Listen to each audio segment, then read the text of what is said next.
Vamos a hablar hasta ahora a través de la emisora cultural de la Universidad de Antioquia de publicaciones, en este caso del Fondo Editorial de la Facultad de Ciencias Sociales Humanas. Recientemente lo presentamos en la emisora cultural y hoy nuestro autor invitado es el profesor Mauricio Fernández Arcila, docente titular del Departamento de Psicoanálisis, a su vez coordina el grupo de estudios sobre juventud de la Universidad de Antioquia y es doctor en psicopatología fundamental y psicoanálisis de la Universidad de París 7. Profesor Mauricio, es un placer que esté con nosotros acá en la emisora cultural de la Universidad de Antioquia. ¿Cómo le va? Alexander, buenas tardes. Me va muy bien, muchas gracias por esta invitación.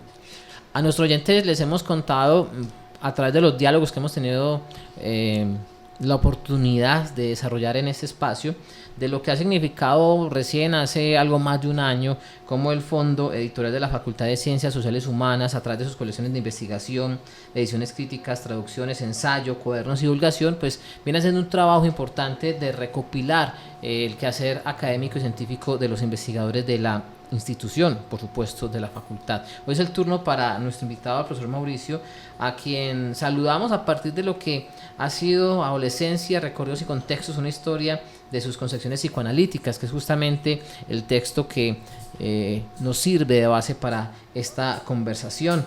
Profesor, a propósito de lo que ha significado este hecho importante de la publicación, ¿por dónde deberíamos comenzar un diálogo alrededor de lo que ha significado este trabajo de investigación en el cual usted también ha estado acompañado por otros docentes investigadores de la universidad?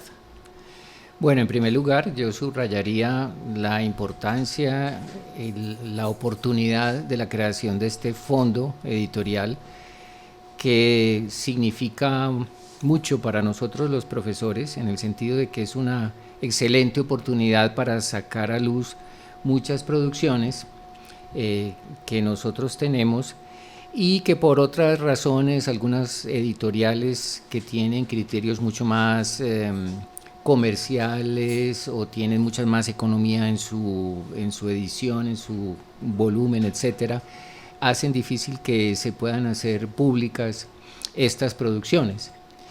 En este caso, pues el fondo, tal vez lo habrán comentado en otras emisiones, el fondo logra tener unos criterios que son más cercanos a los de otros fondos universitarios, en donde se le da mucha más cabida a estos trabajos más académicos, más universitarios y en cierto sentido pues menos comerciales o menos estrictamente divulgativos. Sí, señor. Incluso quisiéramos que nos contara a partir, digamos, de la convocatoria y todo, ¿en qué momento ve que ese trabajo ya está concluido, completo y justamente para publicación por cuenta del fondo? Porque sabemos que es producto de una investigación extensa que ha desarrollado. Sí, la investigación fue muy extensa, fue hecha en equipo con todo un grupo de integrantes del grupo de investigación que coordino. Pues vale la pena, yo creo que citarlos. En el mismo libro están en su orden alfabético: Henry Daniel Espinosa, Wilson Adolfo Gallego, Freddy Ricardo Moreno, Frangel Rico Barbosa, Nicolás Ignacio Uribe y Margarita Valencia. Entonces fíjate que con toda esta cantidad de personas pues se podía hacer un trabajo de mucha más envergadura pues que el que podía hacer una persona sola. Es un trabajo sobre la adolescencia, como ya se mencionó en el título, y que tiene una perspectiva histórica. Quisimos hacer un recorrido de la producción psicoanalítica sobre la adolescencia en el siglo XX. Parece esto muy ambicioso, sí, pues lo sigue siendo, pero veíamos que había una gran falencia en nuestro medio. Muchas veces escuchábamos en los estudiantes, profesores de las carreras de psicología o en los posgrados del departamento de psicoanálisis, personas que decían, no, es que sobre la adolescencia y desde el psicoanálisis no se ha hecho nada.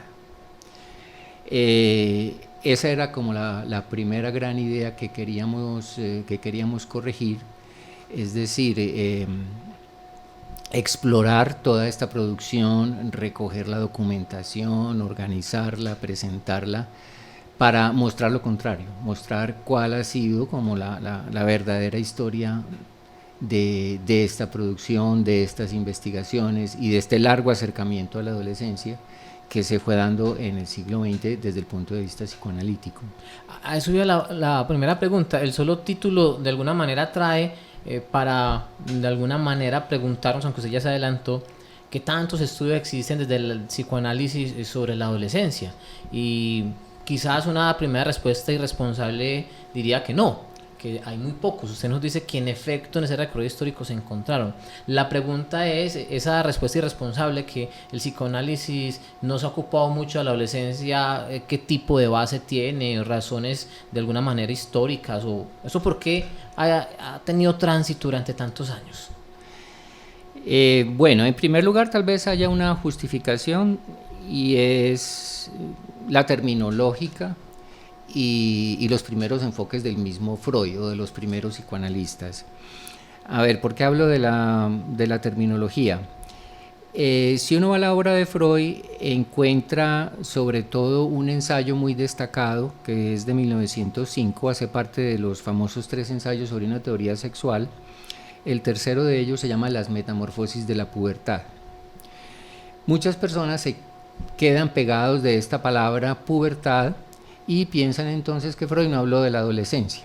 O sea, interpretan muy literalmente el término y piensan que se está refiriendo solamente pues, a estos cambios fisiológicos claves que se dan en esta edad.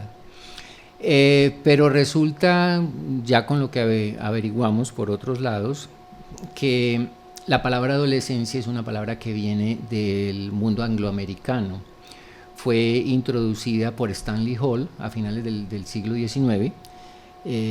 Pues como anécdota, el mismo Stanley Hall invita a Freud en 1909 a los Estados Unidos a dar sus primeras conferencias en una universidad. Entonces no había esa costumbre del término en el mundo de habla germana, ¿cierto? Pero mirando a Freud y mirando otros autores también de habla alemana, uno se da cuenta de que se usa mucho ese equivalente de adolescencia por pubertad, o se usan términos equivalentes, el joven, el que está en la edad media, cosas de términos pues de ese estilo. Pero por lecturas rápidas precipitadas se dice pues que Freud no se ocupó de eso. Ahora, bueno, tal vez haya que conceder un poquito de razón en el sentido de que no existía como una visión completamente diferenciada del adolescente en este comienzo del siglo XIX, por lo menos en los psicoanalistas. ¿Qué quiero decir? Que había una cierta confusión todavía con el niño. El adolescente era más tratado como un niño o de una vez como un adulto. No hay esa visión que tenemos ahora de colocarla como un periodo, y es más que un periodo, después de pronto podemos hablar un poquito más de eso, ¿cierto? Incluso pues en autores que lograron vivir con el mismo Freud, por ejemplo como Melania Klein, a veces uno encuentra esa confusión entre el adolescente todavía tratado como niño. ¿Es válido hacer definiciones? Cuando hemos hecho otra serie de programas acá, consultorios, sí, y todo lo que ha significado las áreas del conocimiento, pues nos hemos dado cuenta que el término adolescente, pues primero porque algunos hablan del padecer o como si fuera una especie como de proceso doloroso y demás, y nos lo califican por edades. La pregunta es que si con el paso del tiempo podemos hablar desde el psicoanálisis de unas definiciones, digamos, más precisas y no simplemente decir cumplió 11, ya es adolescente, tiene 17, ya salió de la adolescencia y simplemente por el hecho que va a tener cédula a la vuelta de unos meses. ¿Cómo podemos manejarlo acá, profesor? A ver, eso es una coincidencia lingüística. Hay dos etimologías y dos orígenes distintos de la palabra. El uno que es cuando uno adolece de una enfermedad, pero no tiene nada que ver con adolescencia, que no lo han vendido mucho. Ah, sí, pues lo han juntado, sí, por la coincidencia, pero históricamente vienen de etimologías distintas, y después se unieron, dijéramos, pues, pero artificialmente, la una con la otra. En cambio, el adolescente viene más del significado de la palabra crecer, ¿cierto? Del que está creciendo. Bueno, si vamos a definiciones, vamos a definiciones y nos ubicamos un poquito en el libro. En el libro, una de las cosas más importantes que mostramos es que ya a mediados del siglo XX aparece un concepto específico de adolescencia en el psicoanálisis. Es en ese momento en donde más bien se lo define como unos procesos psíquicos particulares. O sea, no es un periodo. Uh-huh. Porque esa es la manera, esa es otra manera, dijéramos, de definirlo, pero son las personas que tienen intereses o médicos o demográficos que dicen, pues un adolescente es el que tiene, pues la ONU lo pone entre los 14 y los 25 años, con ciertas características biológicas solamente, ¿sí? Entonces, mirar estas características psíquicas, estos procesos, permite decir que hay adolescencia incluso en gente muy grande. Uh-huh. Pues, y eso es lo que estamos viendo ahora, el famoso síndrome del Peter Pan, ¿no es cierto? Sí. Los grandulones que se quedan adolescentes. O al revés, una cierta anticipación, incluso con independencia del proceso fisiológico de la pubertad, que es lo que llamamos el fenómeno, por ejemplo, de las lolitas, ¿sí? Típicamente. Entonces, para entender esa definición hay que separar esos criterios. Uh-huh. O sea, una cosa es una población definida en términos de edad y otra cosa son los procesos psíquicos que pueden estar sucediendo en estos individuos. Eso es específicamente lo que llamamos adolescencia, ¿sí? O lo que se vino a llamar adolescencia más o menos en los 60, ¿sí? Y las influencias culturales hacen parte, digamos, de ese entorno en mayor o menor medida tener influencia en lo que significa hoy la definición y, como usted dijo, esa manifestación o ese estado de la persona. Sí, por supuesto, o sea, siempre todas las manifestaciones psíquicas pues están articuladas con los condicionamientos socioculturales, articuladas pero no se reducen a ellas, ¿sí? Uno puede encontrar muchos viejos testimonios de fenómenos de adolescencia desde tiempos inmemoriales. Preguntarse por qué razón se necesitaban ritos de iniciación en culturas muy primitivas, ¿sí? Que está mostrando que hay algo nuevo que sucede en ese momento que hay que simbolizarlo, ritualizarlo de alguna manera. Actualmente se hace de otras formas, ¿cierto? Esa ritualización y esas influencias. Pues ahí podríamos hablar de toda la diferencia de la relación intergeneracional que se da en nuestra cultura.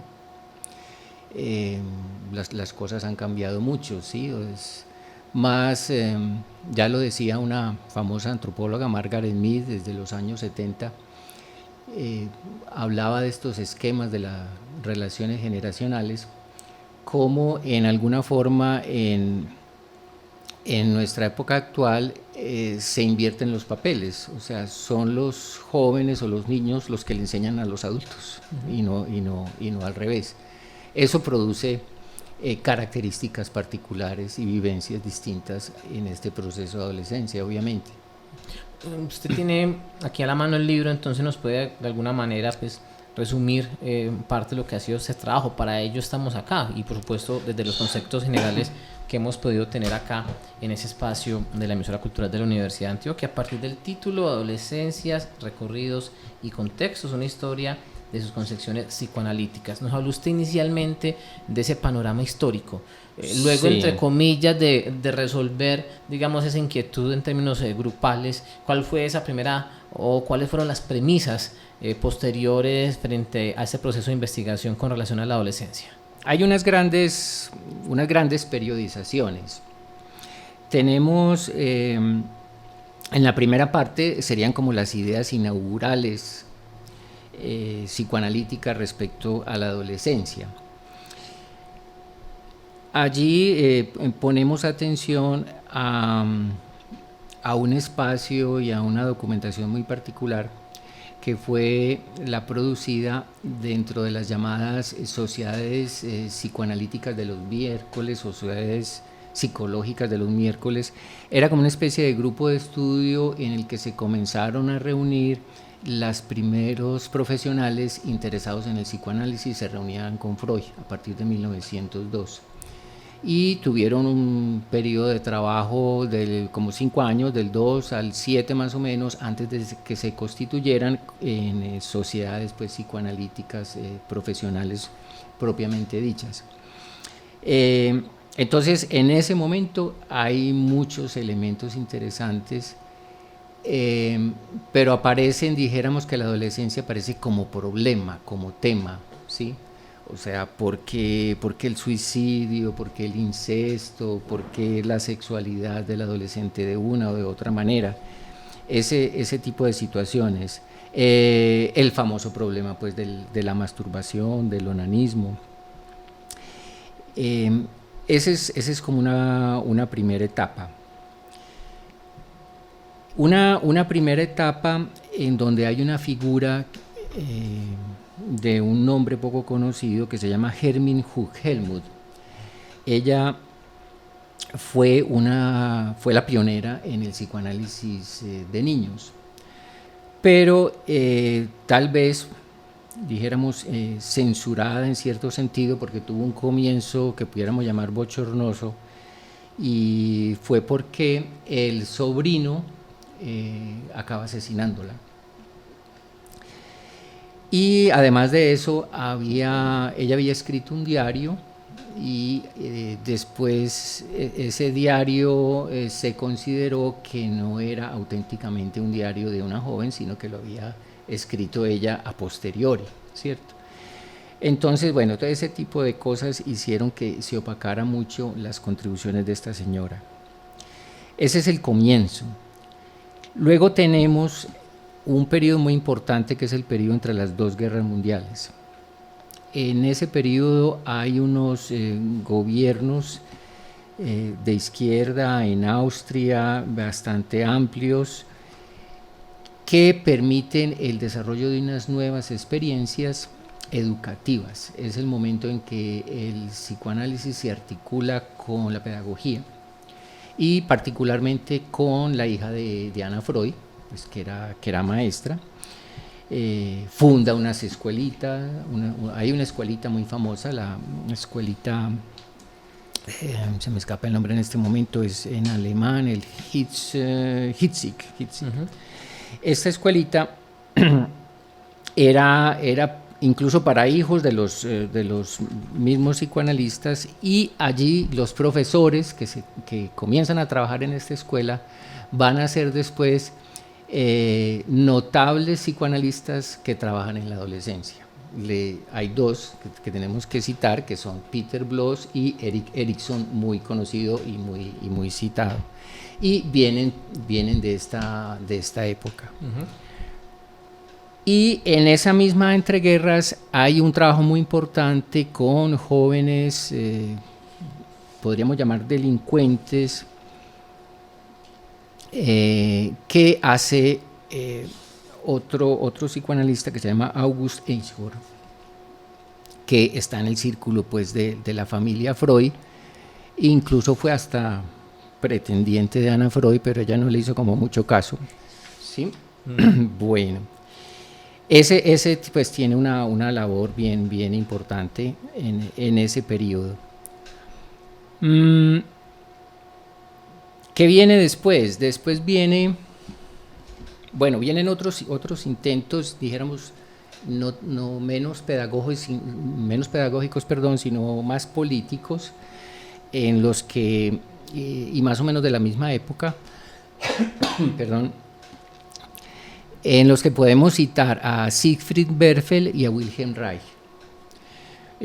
Muy seguramente, pues muchas personas de mi generación que pasaron por los 60s y los 70s se acuerdan de Reich porque era un psicoanalista que era asociado con el freudomarxismo, con la famosa revolución sexual de los jóvenes, etcétera, etcétera. Entonces, es un momento de articulación del psicoanálisis con la política y la juventud. Bueno, luego de eso ya viene la Segunda Guerra Mundial y el nazismo, que marca un periodo bien diferente, y es el de la migración, pues de todos los psicoanalistas, la mayoría pues que eran judíos. Ahí hay unas transformaciones muy importantes. En esa ayuda a la migración de los judíos tiene mucho que ver la figura de Ernest Jones. Ernest Jones es un británico y era el presidente de la Sociedad Británica. Incluso pues es conocido en el psicoanálisis porque es de los que primero hizo una biografía de Freud muy grande, es una biografía de 3 volúmenes, con demasiados pues detalles. Y pues criticada porque no es como muy estructurada, pero desde el papel que cumplió en ese momento fue muy importante como protector. Entonces, finalmente Freud, que logra escapar de Viena en el año 38 con su hija, pues se alberga en Londres. Y allí en Londres entonces van a estar coexistiendo Anna Freud, que había trabajado con niños, y Melania Klein, que venía de otro lado de Europa.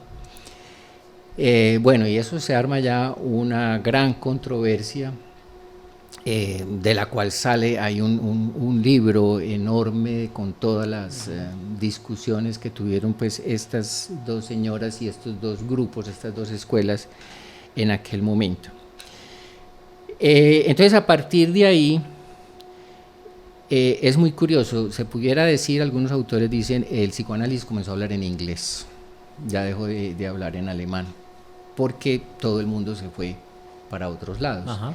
De allí, los que cité hace un rato, Peter Bloss y Erickson, se fueron a los Estados Unidos y hacen su trabajo sobre adolescencia, principalmente en los Estados Unidos, pero que ya habían pues iniciado con Anna Freud, claro, en esta escuelita Hitzig, ¿no es cierto? Bueno, llega, dijéramos que con este trabajo acumulado, hay como un fenómeno y ciertas... un fenómeno que dijéramos como de conciencia o de recapitulación a mediados del siglo XX, que lo marcamos en el libro con varios textos, pues con el análisis de varios textos que recogimos que se conversan entre sí. Particularmente hay una recopilación de un señor llamado Spiegel, y este señor Spiegel es comentado por Anna Freud y a su vez es comentado por otro europeo que ya estaba en Estados Unidos, que se llamaba Eisler, y también por otra autora que trabajaba en Francia. Entonces ahí hay ya como un fenómeno de resonancia y como digo, de conciencia y de recapitulación de todo el trabajo que se venía haciendo hasta mediados del siglo XX. Pasada la guerra, entonces viene, dijéramos, como una expansión, pues no solo el famoso baby boom, ¿cierto? Porque cambian las condiciones económicas, el consumo, los medios de comunicación, todo esto. Igualmente en el campo de los servicios médicos y los servicios educativos también se amplía. O sea que aparecen nuevos espacios en donde se puede trabajar sobre la adolescencia. Cuando hablamos de la adolescencia, y usted nos ha referido mucho el tema de mitad del siglo XX hacia lo que son nuestros días, es la influencia propia de la Segunda Guerra que paralizó una serie de procesos en el planeta, o la propia evolución de lo que significaba el psicoanálisis. Recordemos que estamos hablando de una historia relativamente corta, creo que 100 años que se van a cumplir próximamente, si tomamos como referencia pues a Freud, o digamos qué sucedía, o Es como cuando nos remitimos a la historia de lo que significaba el matrimonio por amor, y esa historia es muy reciente, o cuando hablábamos de niñez e infancia, donde los niños en siglos pasados, del 20 para abajo, pues, y su educación no tenía, digamos, mayor importancia, porque creo que ni siquiera había tránsito entre niñez y adultez frente a lo que significaba para las mujeres ser, digamos, dignas de ser tomadas en matrimonio para tener hijos, y el caso de los muchachos para trabajar. O sea, los entornos propios que han tenido los niños, las mujeres, para ganarse un espacio en la sociedad y en materia del vínculo académico, también le tocó peleárselo, entre comillas, a los adolescentes. A ver, los historiadores hablan, algunos dicen que la juventud con el perfil que tiene ahora tiene sus raíces en el siglo XIX, porque en el siglo XIX se establecen una serie de nuevas instituciones, sobre todo en la educación, cómo el sistema educativo recoge a los jóvenes para prepararlos al trabajo, entonces genera ese intervalo como de ocio, de paréntesis, antes de volverse a ocupar en las responsabilidades o en el trabajo, que antes no existía. Sí. Es una condición bien marcada. O sea que eso no sería tan propio del siglo XX ni mitad del siglo XX, sino ya desde el siglo XIX. Obviamente que hay unas características nuevas en la segunda mitad del siglo XX, ¿sí? Tenemos pues todo lo que se llama la revolución sexual, ¿sí? Asociada pues también a la explosión del consumo y de los medios de comunicación, que genera pues todo otro ambiente. Es también el momento de la creación de los anticonceptivos, que antes no existían. Podemos evocar también el famoso hipismo, ¿sí? Al lado, dijéramos, pues de las utopías revolucionarias que también coexistieron en la misma época. Entonces pues hay unos cambios bien importantes en el ambiente pues de la juventud, pues. Uh-huh. Es cierto que eso dijéramos puede influir mucho en esos enfoques, ¿sí?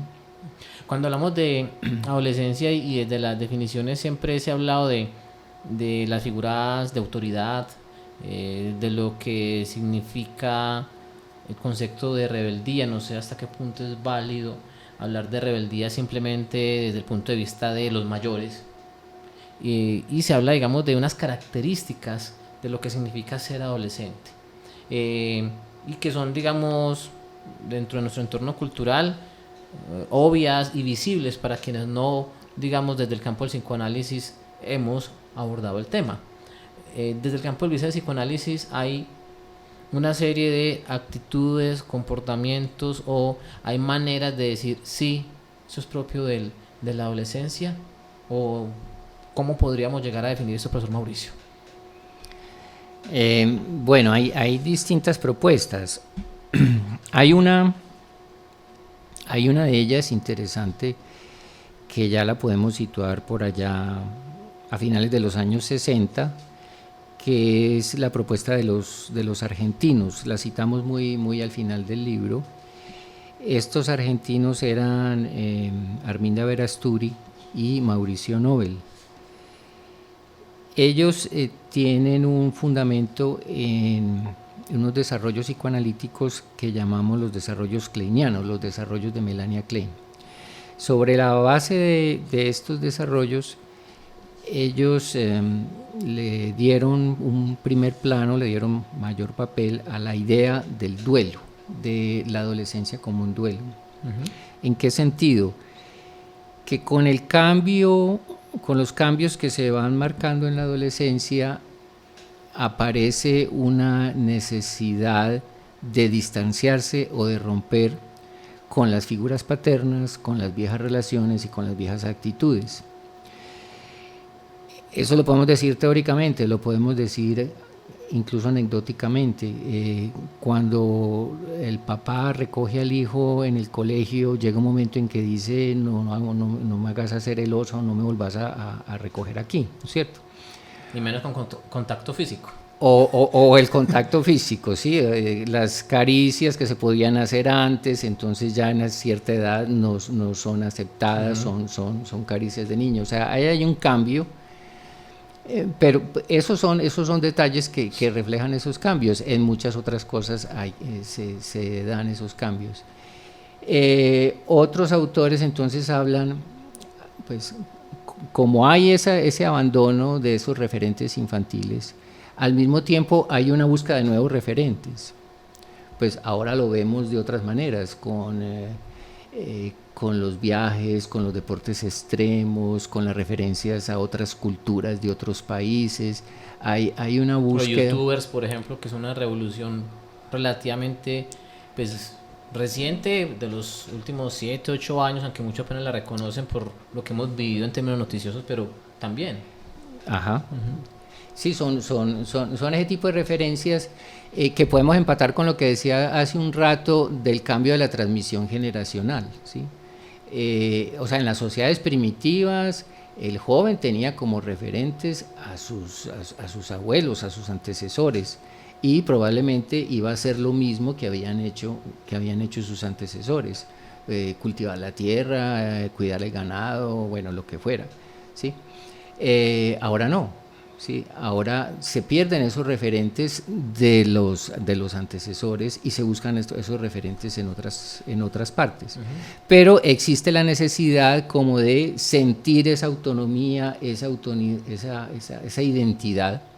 Ese es otro tema, por ejemplo, que fue muy trabajado por Erikson, el asunto de la identidad. Lo vemos en estas épocas, es cómo definir una vocación, cómo definir un trabajo, cómo definirse sexualmente en relación de pareja. Son un montón de decisiones que muestran que la adolescencia genera como un suspenso, ¿cierto? Una interrupción de esos referentes que se tenían antes, y hay que redefinirlos y reconstruirlos hasta que pues llega un momento en que como que asientan cabeza, se pudiera decir. Exacto. Para los que manifiestan qué significa sentar cabeza, por ejemplo. Pero sí, igual nos habló ahorita del fenómeno Peter Pan, por ejemplo, que justamente nos puede dar muchas más luces alrededor de ese asunto. Dentro de este trabajo del grupo de investigación, usted nos mencionó ahorita el equipo, ¿cuál fue, digamos, las mayores dificultades que se registran a la hora de pensar en ese proceso de investigación? Bueno, y esas ya son dificultades, dijéramos, más técnicas, ¿sí? Fundamentalmente con el manejo de la bibliografía, porque nuestras editoriales tienen ciertos sesgos, unos sesgos muy comerciales, y para conseguir los trabajos que realmente eran importantes había que conseguirlos en otros idiomas y leerlos en otros idiomas. Pues muchos de los coequiperos padecieron pues ese sufrimiento de hacer traducciones y de leer en otros idiomas para conseguir esta documentación. Sí. Ese fue una de las dificultades. ¿Qué más te pudiera decir? En términos logísticos y en lo que significa la producción académica, esas búsquedas, en lo estrictamente académico, alguna serie de dificultad propia de lo que significó el proceso. A ver, el proceso, yo diría que pues tiene sus dificultades, pero no fueron como dramáticas, sino son dificultades que en cierto sentido fueron gratas porque nos fueron enseñando cosas, las fuimos superando y fuimos aprendiendo formas de hacer. Trabajar entre varios con tanta bibliografía es complicado. O sea, cómo coordinarse, cómo tener las mismas pautas para comunicarse entre sí. Entonces ahí viene un mero problema técnico, es cómo hacer las citas de los libros. Hasta el último momento teníamos problema, porque un libro de un autor puede estar en 3 ediciones distintas. y resulta que un fulano del grupo lo tenía en la edición 1 y el otro lo estaba leyendo en la edición 2 y el otro en la edición 3, y entonces las páginas que aparecían después se vuelve un enredo, pues problemitas técnicos de carpintería pues de esa naturaleza, ¿sí? Lo otro es todo un trabajo de la redacción. Es un trabajo que hay que ir construyendo como un plan, un proyecto. Obviamente que pues es como un trabajo circular, se va redefiniendo, se hace cierto plan de redacción, cierto plan de trabajo con algunos referentes, y a medida que se conocen nuevas cosas pues se va modificando. Entonces tratábamos de tener como ese esquema, ese mapa, y de acuerdo con ese mapa nos distribuíamos las tareas. Entonces fue una tarea distribuida entre todos, y después venía el proceso de la integración, ¿sí? Cuando hablamos en una serie de consultorios que tenemos acá con diferentes facultades, hemos hablado del tema de la adolescencia.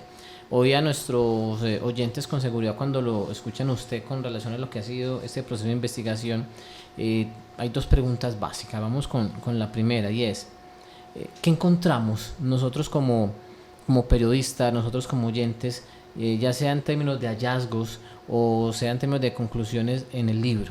Cuando hablamos de ese a nuestros oyentes y por supuesto nosotros como periodistas, ¿qué encontramos allí, profesor Mauricio? Como que fuera algo novedoso.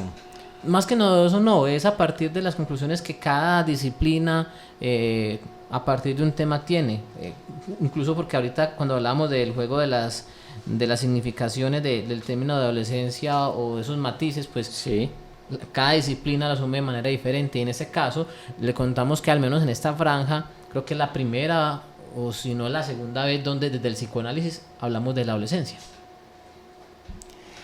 A ver, una de las cosas específicas del psicoanálisis es que considera los fenómenos psíquicos en su relación con los acontecimientos de la infancia, pues, y más allá de los acontecimientos, con las dimensiones inconscientes que pueden surgir alrededor de esos eventos de la infancia. Es más importante todavía. Entonces, dijéramos que la adolescencia no se hace un corte y se mira de los 12 o de los 10 años en adelante, sino como veíamos ahora, cuando estábamos hablando del duelo o de la identidad, es algo que está retrospectivamente relacionado con esos antecedentes infantiles. Es decir, lo que tú mencionaste de que no fuera el padre a acariciar al hijo, es un asunto que tiene una gran significación, pero retrospectivamente con lo que ha sucedido en la infancia. ¿Sí? A los padres, y va la segunda pregunta, a los padres muchas veces se les vuelve un problema la adolescencia. Se les vuelve un problema, ¿por qué? ¿Culpa de ellos? Justamente lo que acabamos de conversar, o por no saber cómo abordar lo que significa esta experiencia cultural, psíquica, de muchos ámbitos de ese entorno en el cual se está desenvolviendo, y más cuando tiene más de uno. ¿Cuándo tiene qué, perdón? Cuando tiene más de un adolescente. En la familia. A ver, obviamente que hay sociedades y hay familias diferentes. Incluso pues hay otros autores más recientes que ponen en cuestión esa idea de la famosa crisis de la adolescencia. Es decir, no todo adolescente tiene que pasar por una crisis ruidosa, sintomática, complicada, problemática. Puede hacer sus procesos de una manera más calmada. Pero básicamente pudiéramos tomar esos elementos que decíamos ahora, el hecho de que hay un cambio, hay unas rupturas con lo infantil y hay una redefinición. Entonces, y es una redefinición que no la pueden hacer los papás. O sea, si no quieren que lo recojan en el colegio, si no quieren que les soben la cabeza, ¿cómo va a querer que le diga que hay que estudiar, sí, que hay que hacer en la vida, cómo hay que comportarse, etcétera, etcétera? O sea, se vuelve una cosa difícil, sí, complicada. Y hubo esa nueva moda de crecer amigo de los hijos. Ah, sí, eso viene ya añadido con otros elementos de nuestra contemporaneidad que tienen que ver pues con la relación de autoridad. Cómo a los adultos se nos ha vuelto complicado ejercer la autoridad como se ejercía antes, ¿sí? Y se busca mucho esa famosa horizontalidad, ¿sí? Yo diría que de todas maneras, o sea, el papel de los padres en ese periodo siempre es un papel como ambiguo y contradictorio. No lo va a hacer todo, pero tiene que estar presente, ¿sí? No lo dice todo, pero qué tal que no dijera, ¿sí? Los adolescentes dicen, sí, mi papá no me deja salir, o me restringe las fiestas, o me restringe tal cosa, pero en el fondo dicen qué tal que no me las restringieran, ¿cierto? O sea, es casi que es la posibilidad de aceptar que hay que estar un poco en conflicto. E igualmente el adulto está como en conflicto y en duelo, porque las expectativas que tiene el padre frente al hijo también las tiene que renunciar. O sea, poder reconocer que el hijo, independientemente, autónomamente, es el que va a definir su destino y que no van a ser los planes ni las expectativas del propio padre, pero que en alguna forma lo puede seguir acompañando aunque no sean iguales. Claro, es que hace algunos años se imponía y hoy en día ya eso es muy extraño, pues obviamente hay entornos en los que sí, pero hoy no es tan fácil, digamos, tener ese panorama de direccionalidad en términos de lo que eran los padres a los hijos. Usted, o sea, la familia de médicos, de arquitectos... Según los contextos, sí. Pero teníamos la familia campesina, en donde el hijo campesino heredaba su parcelita y seguía haciendo lo mismo. En muchas otras familias igual, pues, o sea, son las tradiciones de la misma empresa, de la misma artesanía. El comercio y los hijos prolongan lo de los padres, ¿sí? Pero también vienen los momentos y los contextos que son más conflictivos, ¿sí? Y además que hay menos hijos que criar. Es decir, que hablábamos de familias más cortas, más breves. Más breves, y las trayectorias de vida ya no están definidas como antes. O sea, ahora las trayectorias de vida son más abiertas, más inestables. En cambio, en años atrás, pues eran más previsibles, ¿cierto? Entonces, de esa manera, las pautas del adulto no son tan válidas para el joven. ¿Este libro del cual estamos hablando ya fue presentado o en espacios como Fiesta del Libro en la ciudad de Medellín o las propias ferias del libro de la Universidad de Antioquia, nuestros oyentes van a tener la oportunidad, digamos, de tenerlo, digamos, a su mano frente a lo que ha significado adolescencia, recorridos y contextos, una historia de sus concepciones psicoanalíticas, que justamente ha sido la excusa en términos generales para esta conversación, pero que nos haya hablar de muchas generalidades, pues gracias a su deferencia, profesor Mauricio? Sí, no, el libro, esta es la segunda vez que hablamos de él, así como en público. Tuvo la primera presentación, el lanzamiento oficial a cargo del Fondo Editorial, fue en febrero de este año. Sí. Y bueno, esperamos que ya con esta segunda siga teniendo más eco. Esperamos por ahí otra invitación también para la feria del libro más adelante. Claro, sí. Porque estamos hablando de eso, probablemente tendremos lanzamiento colectivo o puntual, digamos, del fondo en fiesta o en otros momentos. Entonces será una oportunidad para quizás volver a conversar y tener, digamos, muchas más respuestas de lo que ha sido este trabajo. Claro, con mucho gusto. Yo creo que este siempre es un tema que es interesante, sigue siendo de actualidad. Y mirando el libro no es exactamente ni una ayuda para padres, ni una guía. Ni un elemento de consulta en términos de lo que significan las problemáticas que puede tener cualquier persona con los adolescentes. Sí, no es un manual concreto. Ajá. No es un manual concreto, requiere un poco dijéramos que de una cierta disciplina, de un cierto estudio para recoger elementos y responder a muchas de esas preguntas que pueden surgir, ¿cierto? Temas de los que siempre estamos pendientes. Profesor Mauricio, ha sido usted muy amable.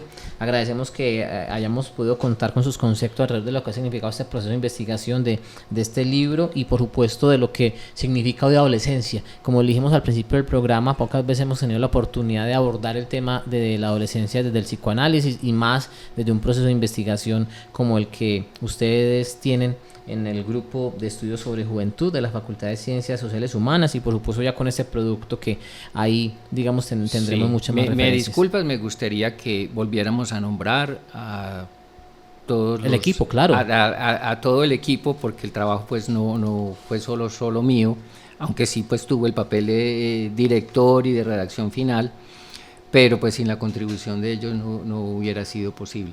Claro, ¿quiénes son ellos? A ver, tenemos, vuelvo y menciono en el orden alfabético a Daniel Espinosa, a Wilson Gallego, a Ricardo Moreno, a Frank Rico, a Nicolás Uribe y a Margarita Valencia. Y por supuesto nuestro invitado hoy, el profesor Mauricio Fernández Arcila. Profesor, muchas gracias, un placer. Gracias, Alexander, que estés bien. Tema de conversación, de diálogo hasta ahora en la radio pública del departamento de Antioquia.